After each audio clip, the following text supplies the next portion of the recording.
Alright, welcome to game 2 of the series. Cookies and Cream managed to knock 11 VPs off of Jesulin in game 2, which means he needs to pull off an essentially flawless victory, or in game 1, sorry, an essentially flawless victory here in game 2 if he's going to get faction selection in the theoretical ace game. Jesulin is going to switch up his loadout a little bit. He threw on Soviet Shock Army for this map. Interesting.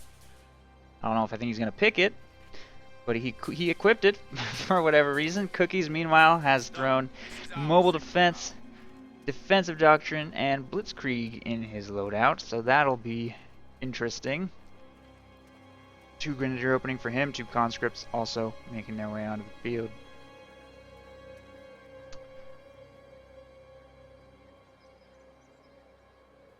You need something built?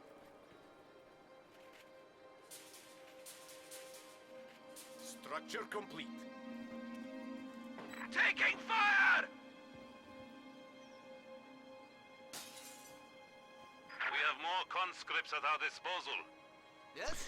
Grenadiers making their way across the north. Various squads taking control on locations. Pio's heading south, by the way, is an interesting opening for Cookiez. I see the most Oster players send their Pios immediately to this area and start wiring off cover, securing this building maybe, wiring off this approach, wiring off this approach. Lots of useful things Pios can do over here on the munitions point to help defend against early aggression from conscripts. Jesulin is going to go with the 4 conscript opening, and already Cookiez is struggling to maintain control of this area. Jesulin has taken the building, which will secure him both the munitions and give him flanking opportunities on the fuel point. Grenadiers are simply going to have to sit here defending the cutoff, which this early in the game is going to really hurt his economy. He doesn't have very many squads capping right now. Jesulin has 3 flashing sectors. Cookiez only has 1. Not a very good situation to be in. Combat engineers are set up here in the south, trying to catch the Pios here at range. If you can win a flank engagement against this Pios combat engineers, it will of course secure him a lot of potential resources, if nothing else to support. Grenadiers get into medium range on conscripts as they're building a sandbag position up here. I think some of these models might be flanked, so I don't know, I can't tell. Okay, conscripts just won the engagement with that snipe. Grenadiers engaging against more conscripts over here. A 2v1 is set up against these Grenadiers and they're partially flanked, so that's probably the engagement already won for Jesulin, judging by what I'm looking at.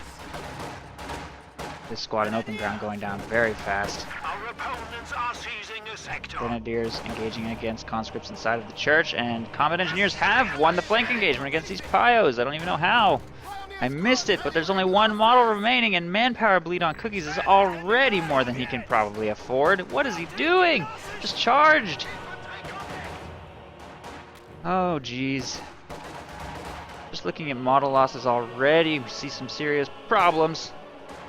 8 to 6, 9 to 6. Grenadiers are a lot more expensive than conscripts. 3 of Cookiez' squads already retreating. And Jesulin will continue his advance across the north and south. Grenadiers engaging against conscripts inside of the church.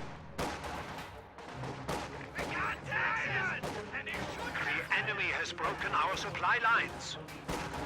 What do you need? He's dead. Jesulin merges that squad of conscripts, uses the wounded one to cap and the full one position that in cover. That's a good tip, by the way. It's a nice nice way to redistribute his models around like that. It's very powerful utility actually for Soviets in the early game. Most high-level players will try and find opportunities to send wounded squads to back cap, while full health squads set up in green cover on the front line and try and bleed any counterattack or advance. And by utilizing merge to keep squads charged with that defensive duty, can really help a Soviet player press an early advantage. So I like that. I like that little tactic there by Jesulin. Area secured.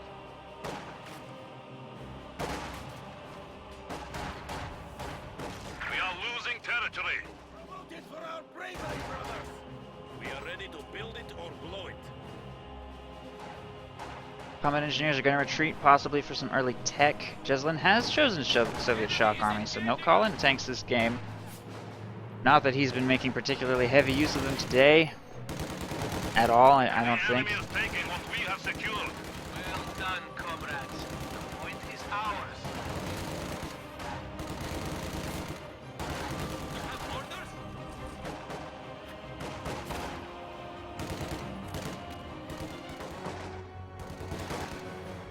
Enemy forces are attempting to capture our territory. The squad of conscripts will be forced to retreat right there. Conscripts taking control of some munitions there in the south. And tier 2 going up in the base. Supplies to the enemy. Probably going to transition to tier 3. He's already got 134 fuel. And by the time his tier 3 completes, he may have enough for a T-70. Start putting some very early pressure on his opponent. It's only 6 minutes in and he's already begun teching up. Looks like he was thinking about tier 4. Maybe that was just a misclick. He cancels it, goes tier 3 instead. No Su-76s this game. Sorry, Red Wings. The enemy has taken our supply sector. Unshapen Python, also known as Dreamer Dude, resub. Apparently I've been partnered enough now that I'm getting resubs. Shout out to Dreamer Dude for the resub. Thank you very much. Much appreciated. The alert doesn't work though. That annoys me that doesn't work. Now I know for 100% sure it definitely does not work. Tuvok, I probably even... Did I miss anybody? I hope not. Thanks for the resub, Dreamer Dude. Submachine guns will now be issued to all new conscript squads.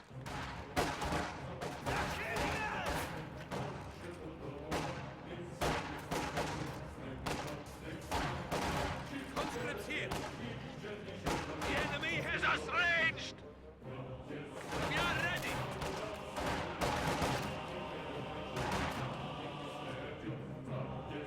Conscripts looking for an opportunity against a retreating Grenadier squad right here. Trying to inflict a little bit of extra manpower bleed. Cookiez actually has excellent map control right now. Jesulin, having pulled back for reinforcement and healing, gave his opponent a little bit of space to start taking territory uncontested.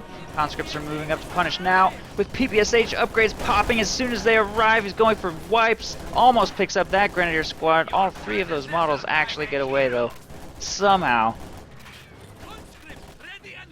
Supply sector under attack. And Jesulin didn't even try for the wipe with both squads. If he had, I think that those Grenadiers might have gone down. Either he underestimated his PPSH's ability to wipe that squad, or he intentionally ran straight for the cutoff to start getting his cover built before counterattack arrives. Half-track is in production for Cookiez, who has chosen mobile defense and has activated counterattack tactics to help him capture neutral territories more quickly. Somewhere here in the south. Half-track on the field, and Jesulin has finished tier 3, and I think is just going to go straight for T-3476. T-70 or T-3476, either way, that half-track is going to be countered very early and very hard.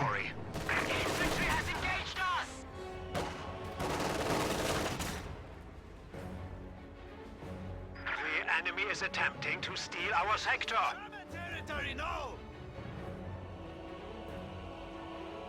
Grenadiers retreating back into the base. Grenadiers there will retreat. Territory is out of contact.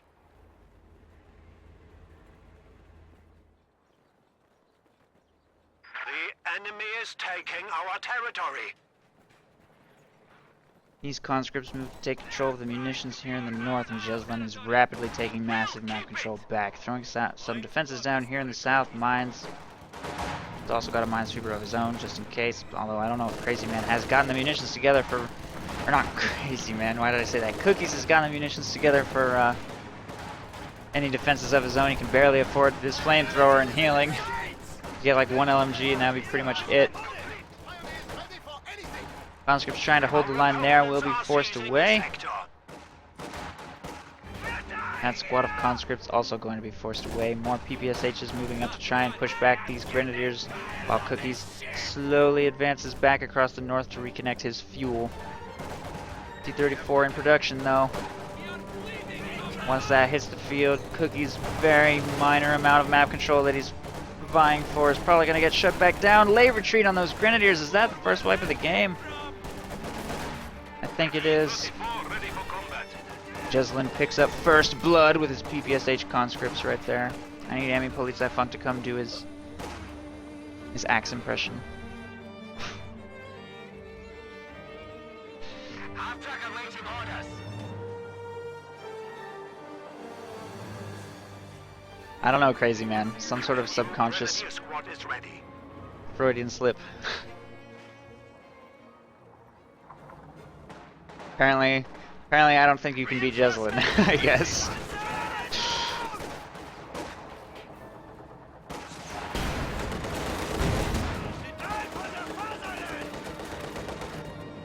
Grenadiers ready.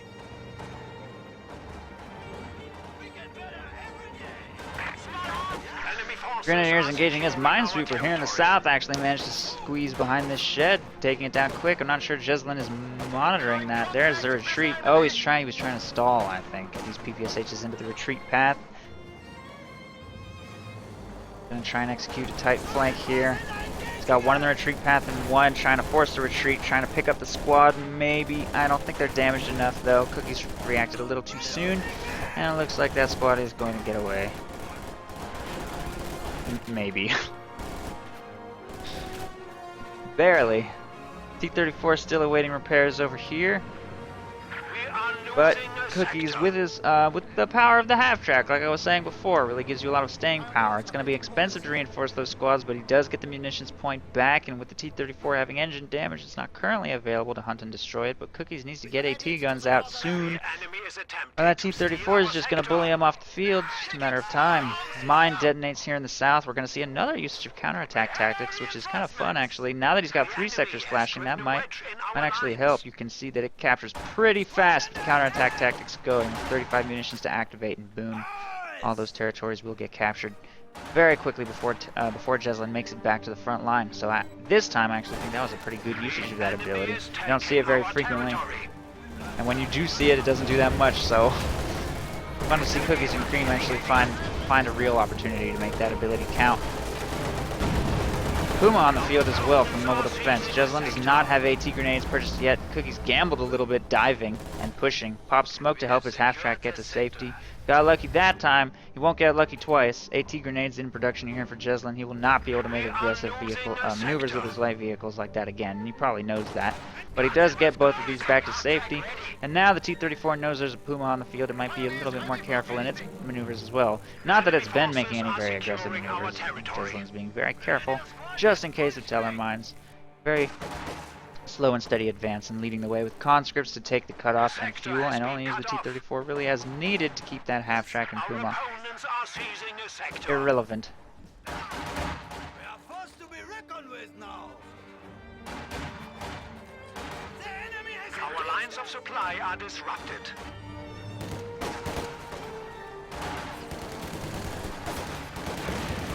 Flamethrower moves up to work on the combat engineers in that building. They'll be forced to retreat.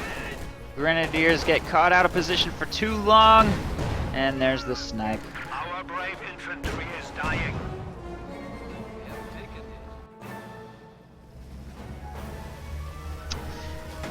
Which is 2 wipes. Not much diversity in Cookiez' build either. He just went Grens.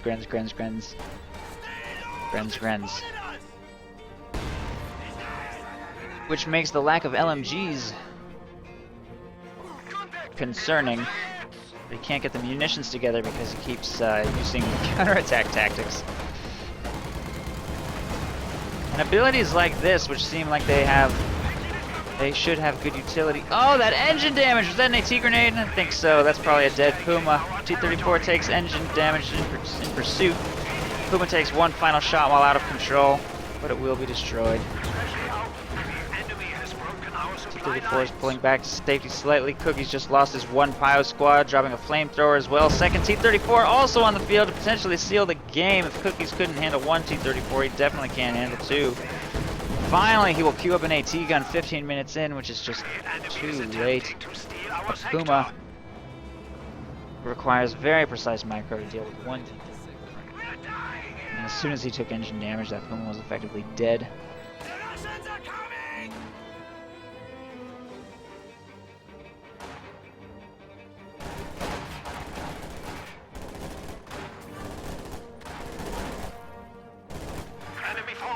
securing our territory. A pack gun is ready for orders. T-34 is peeking the base a little bit. Slowly, all of Cookie's remaining squads are getting rounded up and forced to retreat.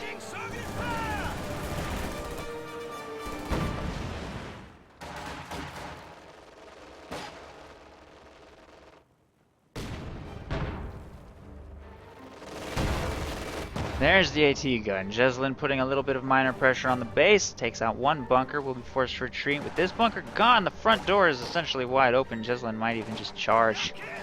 Just charge in. Clear that AT gun with conscripts, PPSHs. Not really that much available to stop him from making the attempt. Late retreat here by Jesulin. Oh, that might be a wipe. Almost. You don't get many wipe opportunities against Jesulin, unfortunately. We are losing a sector. Didn't happen.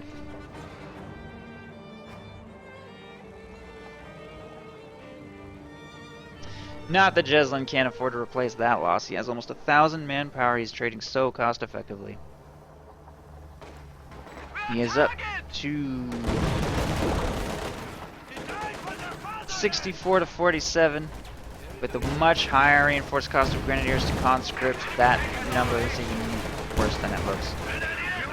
Puma immediately takes engine damage upon hitting the field and is destroyed. The smoke screen from the destroyed Puma will block AT gun shots on the T-34s, which means the Cookies will have to try and fire them manually. T-34 pushes those grenadiers into very short range against PPSHs in the building, and they get wiped almost immediately, and only 2 squads now remain. Sturmovik being called in on the AT gun right here, and it's getting sniped by the T-34s. Plane will clear the weapon entirely, and Cookies has no counter left to the T-34s. Jesulin will clearly take the series. Well played, Jesulin. Infantry squad has been killed.